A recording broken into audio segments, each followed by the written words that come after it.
Այո, Մայասանդուի իշխանությունը փաստորեն 50+% ձայնով հաղթում է ընտրություններում եւ հաջորդ պրոռուսական դաշինքը, որին առնչում է նաեւ Իգոր Դոդոնին, նախկին նախագահին, որն ակնհայտ պրոռուսական քաղաքական գործիչ է, իրենք մոտ 20 քանի տոկոս են վերցնում, նաեւ չմոռանանք, որ մոլդովական ընտրություններում իրավունք ունեն քվեարկելու նաեւ օկուպացված Մերձնեստերի քաղաքացիները, բնակիչները, որը միանշանակ իրենք բոլորը քվեարկելու են ընդդեմ մոլդովական եվրոպական ուղու ծրագրին, նաեւ մասնակցում են Գագաուզիայի բնակիչները բնականաբար, որտեղ նույնպես անջատողական ձգտումներ կան, գիտեք, եւ հետեւաբար Մոլդովայում այդ առումով շատ ավելի դժվար է, քան Հայաստանում, որովհետեւ հանուն արդարության եւ բարի կամքի Հայաստանում չկան որևէ տարածքներ, որոնք բանջատիրական ինչ-որ նկրտումներ ունեն, անջատողական նկրտումներ ունեն Հայաստանից եւ որոնք գտնվում են Ռուսաստանի ազդեցության ներքո, դա բարեբախտաբար եմ ասում, եւ այդ առումով Մոլդովայում շատ ավելի շատ են պրոռուսական քվեարկողները, քան Հայաստանում։ Մենք շատ ենք փորձում նմանեցնել, որովհետեւ նախ մենք չափերով ենք գրեթե միանման եւ մենք էլ չունենք ելք դեպի ծով, ինչպես Մոլդովան, այսինքն տնտեսական առումով ենք մենք միանման, բայց Մոլդովան շատ կարևոր է եվրոպական անվտանգության համար, որովհետեւ եթե Մոլդովայում իշխանության գար, օրինակ այդ ընդդիմադիր դաշինքը, կուսակցությունը, ապա այն կարող էր բելոռուսացվել, դա կնշանակի, որ մի նոր ռազմական պլացդարմ կարող էր դառնալ դեպի Ուկրաինա, իսկ Ուկրաինան այսօր դարձել է պատնեշը եվրոպական անվտանգության, մենք տեսնում ենք գրեթե ամեն օր ռուսական դրոնները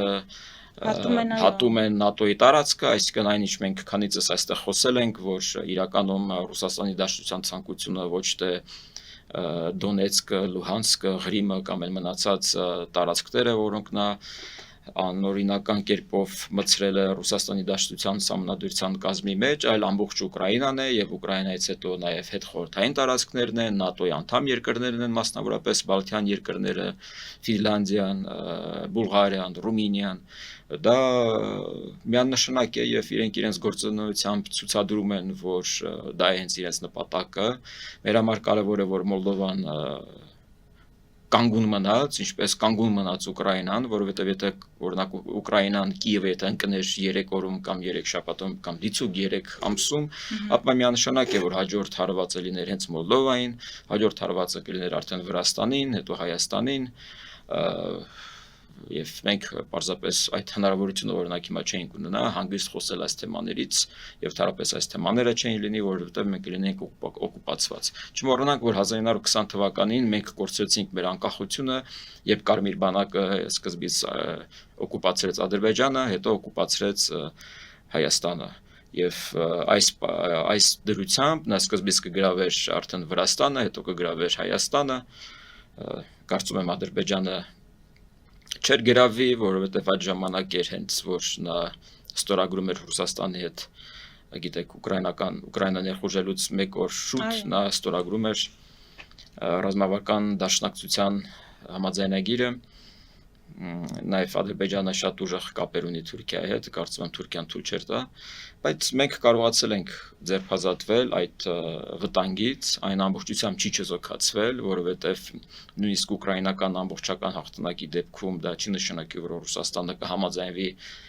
Անդրկովկասը հարավ-արևելյան Եվրոպայի վերափոխելու, այլ հակառակը, ինչպես Տեր-Պետրոսյանը իր հայտարարության մեջ Կոպերկինի հետ նշել էր, որ սա Անդրկովկաս է, ես կարծում եմ Տեր-Պետրոսյանը հատուկ է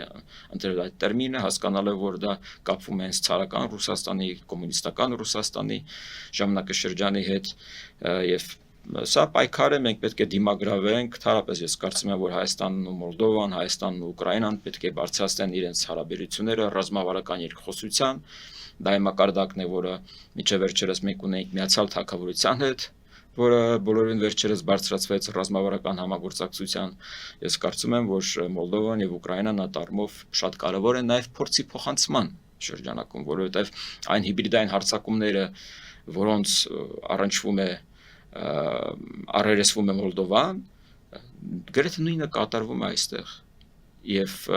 այնտեղ չկան ռուսական ալիքներ, այնտեղ չկան այդքան ազատ գործող ռուսական մեդիաներ, նույն Մոլդովան նախկին վարչակազմի հետ ծրագիր էր մշակել, թե ինչպես կարող է պայքարել այդ ամենի դեմ եւ մենք պետք է համագործակցենք եւ այդ փորձը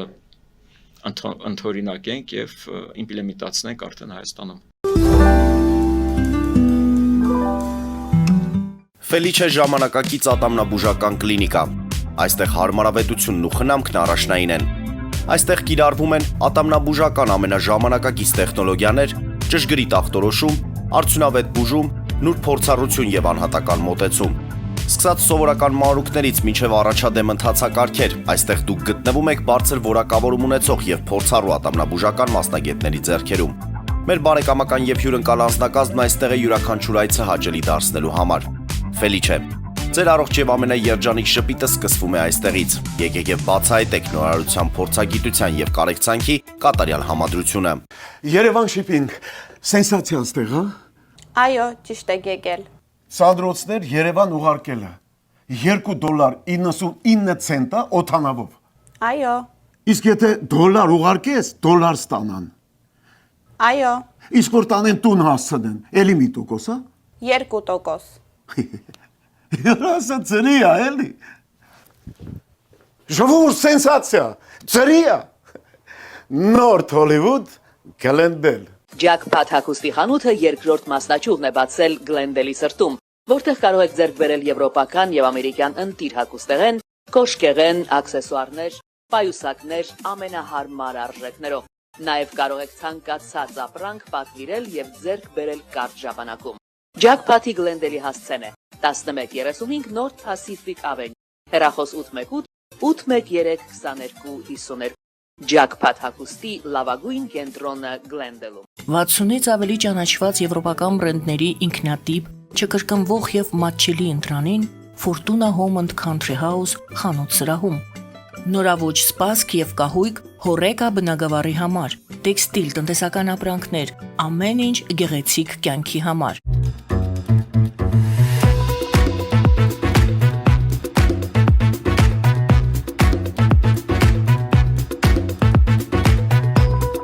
Արարատ ռեստորան, ընտանեկան եւ ընկերական ժամանցի լավագույն հասցե, սիրված արտիստներ, հյուրընկալ մթնոլորտ, հարուստ ճաշացան, անմահական խորտիկներ, Արարատ ռեստորան, հասցեն անփոփոխ, սիրով սպասում ենք ձեզ։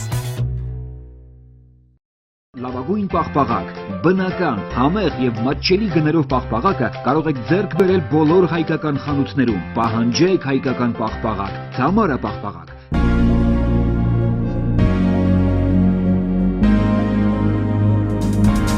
Տպագրեք ձեր գիրքը նոյան տապան տպագրատանը, ինչպես նաև թերթեր, ամսագրեր, բուկլետներ եւ այլն։ Հասցեն քաղաք Երևան, Իսահակյան 28 առաջին հարկ։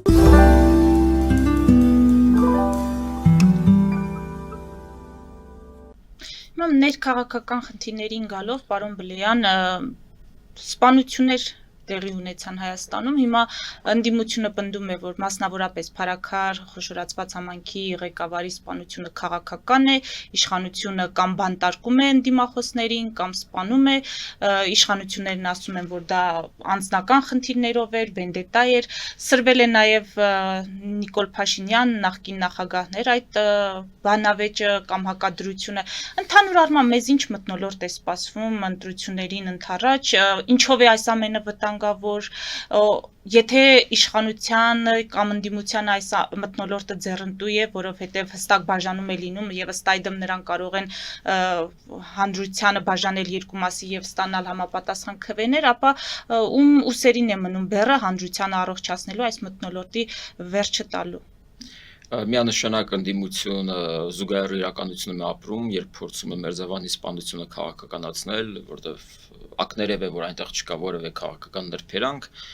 բայց այն հանգամանքը, որ այս սպանությունը տեղի ունեցավ, խոսում է նաև ներքին գործերի նախարարության, ոստիկանության բացթողումների մասին, որովհետև սպանությունների կանխումը նույնպես ոստիկանության գործառույթի մեջ է մտնում, ոչ միայն բացահայտում, այլ նաև կանխումը, եւ դա ամենակարևոր գործառույթն է ոստիկանության, որ դու կարողանաս կանխել, նամանավան որ այնտեղ էլ նույնպես պարզեր, որ դա այդպես չի ավարտվի, որովհետև արդեն իսկ եղել է նախապատմություն 8 ամիս կար։ առաջ կար նախապատմություն եւ այսօր էլ հնարավոր է որ այդ սպանությունները շարունակվեն եւ այստեղ է որ պետք է ոստիկանությունը ի վերջո գործի եւ ցուցադրի որ իրենք տեղում են հակառակ դեպքում եթե մենք գիտենք եղան պաշտոնակություններ կարծում եմ այդ պաշտոնակությունների թիվը պետք է բարձրանա եւ այստեղ է նորից գալիս իմ քննադատությունը որ ռեֆորմները մեր մոտ հիմնականում արվում են ոչ ամբողջական լինում են կծկտուր կիսատ պրատ եւ երբ մենք փորձում ենք այն շրջանակներին եւ այն պաշտոնյաներին ովքեր այս կամ այն կերպ մաս են կազմել Հայաստանում իշխանության ուզուրպացիային երկրորդ հնարավորություն տալ մենք տեսնում ենք նման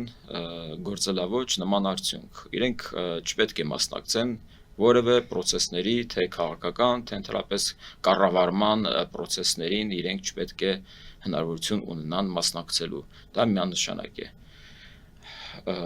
Փաշինյան նախկին նախագահներ այսպես կոչված կռիվը որքան է շարունակվելու, որքան են իրար մեղադրելու, պատերազմ հրահրելու, չգիտեմ, մեկը մյուսին մեղադրում է պատերազմ հրահրելու, մյուսը խաղաղություն չբերելու համար։ Այն հանգամանքը, որ 7 տարի անց քաղաքական ասպարեզում դեռ կա նախկիներ դիսկուրսը, եզրույթը, դա նշանակում է այն մասին, որ իշխանությունը այդպես էլ այդ սերտիֆիկատը չի ուզում տալ եւ այդ սերտիֆիկատը կլիներ այն, որ իրենք պետք է քաղաքականությամբ զբաղվելու իրավունքին զրկվեին։ Եվ այդ մասին մենք քանիցս նորից դեռ տաղավարում խոսել ենք, որ այդ իրավաքաղաքական գնահատականը, որը սովորաբար հեղափոխությունից հետո տրվում է նախկին իշխանավորներին, Հայաստանում չի տրվել։ Եվ այդ հանգամանքը թույլ է տալիս Ռոբերտ Քոչարյանին, Սերժ Սարգսյանին մնալ ջրի երեսին, քաղաքական օրակարգ թելադրել, ֆինանսավորել իրենց փողերով, որը նույնպես գնահատական չի տրվել, այլ քաղաքական կուսակցությունների եւ գործիչներին, մեդիաներին, տիրաժավորել ռուսական եւ ադրբեջանական նարատիվները Հայաստանում եւ ընդօրինակել նույն այդ process-ները մոլդովական եւ այլ սցենարներից եւ առաջնորդվել որքան վատ Հայաստանի համար, այնքան լավ իրենց համար ուրեմն լոզունգով, որովհետև հակառակ դեպքում մենք կիմանայինք, որ օրինակ ենթադրենք իշխանությունն ունի այս գաղափարախոսությունը, ազգային ժողովի ընդդիմադիր շրջանակներն ունեն այս գաղափարախոսությունը, բայց ընդդիմադիր շրջանակում մենք չունենք որևէ կոնկրետ գաղափարախոսություն, երբ օրինակ հնչում է մեղադրանք իշխանական որևէ գործելավոճին, իրականում բարձրաձայնվում են կատարման ճանապարհներ, որոնք անիրագործելի են եւ որոնք կարելի է բարձրաձայնել սեղանի շուրջ կենաց բարձրաձայնելուց եւ կենաց ասելուց։ Այսինքն ապա քաղաքական հայտարարություններ են արվում։ Հիմա իշխանությունը չի տվել քաղաքական գնահատական եւ դրանով չի առողջացրել քաղաքական դաշտը։ Հիմա առողջացման հույս չկա կամ եթե կա, ով պետք է հանձնառություն ստանձնի այդ առումով, այդ հարցում։ Հանձնառություն ստանում ենք այն քաղաքական ուժերը, որոնք կապ չունեն ոչ նախկինների, ոչ ներկաների հետ, ովքեր կարողանում են ներկա իշխանության քայլերին կամ բացասական եւ դրական քայլ գնահատականներ հնչեցնել, չունենալով այդ խնդիրը, որ եթե անում է դա իշխանությունը, ուրեմն անպայման դա վատ է, եւ հակառակ եթե իշխանությունը անում է, ուրեմն անպայման պետք է ասել, որ լավ է։ Այսինքն այն քաղաքական ուժերը, որոնք կարողանում են տարանջատել լավը վատից, վատը լավից, ուժեր, պարոն Բլեա։ Այդպիսի ուժեր կան, այդպիսի ուժերը նաև Եվրաքվեի նախագիծ առաջ բերեցին եւ այդ Եվրաքվեի նախագիծը դա է օրինագիծ, այդպիսի ուժերը փորձեցին Գյումրիում իշխանության գալ, բայց իշխանության պատճառով այնտեղ կրիմինալը իրավունք ստացավ մասնակցել ընտրությունների եւ մենք ունենք այն արդյունքը, ինչ ունենք այսօր եւ դա ժողովրդավարական գործընթաց չէր, այո, ազատ ընտրություններ էին, բայց անարդար ընտրություններ էին, իսկ ընտրությունները պետք է լինեն եւ ազատ եւ արդար։ Եվ այդ նույն ուժերը այսօր էլ զբաղվում են հենց այդ գործունեությամբ, որպեսզի կարողանան 26 թվականին այլընտրանք ցուցաբերել։ Այո, մենք կարող ենք փաստել, որ այսօր եւ միգուցե մինչեւ 26 թվականը չի լինելու որևէ կուսակցություն կամ դաշինք, որը իրապես կկարողանա ամբողջությամբ իշխանությունը վերցնել իր ձեռքը, բայց շատ կարեւոր է այստեղ հասկանալ, որ ընդդիմադիր դաշտն էլ նույնպես իշխանություն է։ Մեր մոտ թյուր կարծիք կա, որ ընդդիմությունը դա իշխանություն չէ, բայց ընդդիմությունը դա իշխանության մի մաս է եւ կարծում եմ այստեղ նաեւ շատ կարեւոր է որ ընդդիմափոխություն տեղի ունենա, որպեսզի այդ ընդդիմափոխություն արդյունքում այն ուժերը, որոնք կգան ազգային ժողով, իրենք կարողանան արդեն իրապես սուր հարցեր բարձրաձայնել իշխանության գործելավոճի եւ գործունեության դիմաց, որոնք իրապես միտված են Հայաստանի Հանրապետության բարելավմանը, առաջընթացին, հարատևությանը, ոչ թե հարցեր բարձրաձայնել, որոնք միտված են Հայաստանի իշխանության, Հայաստանի Հանրապետության պետականության լուծարմանը, ինչպես մենք տեսնում ենք այս ազգային ժողովի ընդդիմադիր դաշտից, այլ այնպիսի հարցեր, որոնք միգուցե օրինակ իշխանությունը կաշկանդված է բարձրաձայնել, ինչպես մենք տեսնում ենք օրինակ այլ երկրներում, երբ իշխանությունը կաշկանդված է որևէ գործունեությամբ, իրեն գնում են համաձայնության ընդդիմադիր դաշտի հետ, ընդդիմադիր դաշտն է բերում այդ օրինագիծը եւ իրենք համաձայնեցնում են։ Սա կոչվում է կառուցողական հանուն հանրապետության միտված գործունեություն եւ մենք տեսնում ենք նույնիսկ Միացյալ Նահանգներում, որտեղ հանրապետականներն ու դեմոկրատականները գիտեք թե ինչքան սրված են իրենց հարաբերությունները, բայց քանիցս մենք տեսնում ենք, որ երկուսակցական օրինագիծ են բերում Սենատ կամ Կոնգրես եւ քվեարկում են եւ դա դարձնում են օրինագիծ եւ օրենքի ուժ են տալիս։ Այսպիսի ազգային ժողով է պետք։ 26 թվականը պետք է Հայաստանին եւ հայաստանցուն որակապես նոր խորհրդարան մատուցի։